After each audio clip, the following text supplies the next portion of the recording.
தொடர்ச்சியாக என்னோட என்டர்டெயின்மெண்ட்டு சந்தோஷம் மக்களுக்கு உங்களுக்கு என்னோட சார்பாக எப்பயுமே என் வேலையை நான் பணியாற்றுவேன் அப்படின்னு தெளிவாக அதில் மென்ஷன் பண்ணியிருந்தேன். ஜிவி பிரகாஷ், சவிந்தவி இவங்க 2 பேருமே ஒரு அண்டர்ஸ்டாண்டிங்கில் 2 பேருமே டிவோர்ஸ் பண்ணிக்கினாங்க.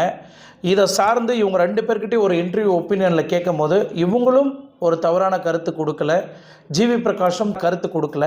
ஆனால் 2 பேருமே ஒரு நல்ல அண்டர்ஸ்டாண்டிங்கில் பிரிஞ்சு போனாங்க.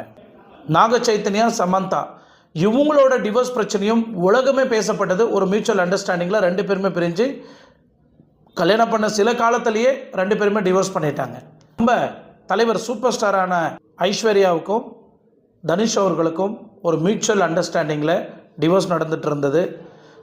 கொடுக்கலாமா வேண்டாவா, கொடுக்கலாமா வேண்டாவான்னு 2 பேர் குடும்பமும் சேர்ந்து 2 பேரையும் சேர்க்கறதுக்கு ரொம்ப முயற்சி பண்ணிகிட்டு இருக்கிறாங்க இந்த தேதி வரைக்கும்.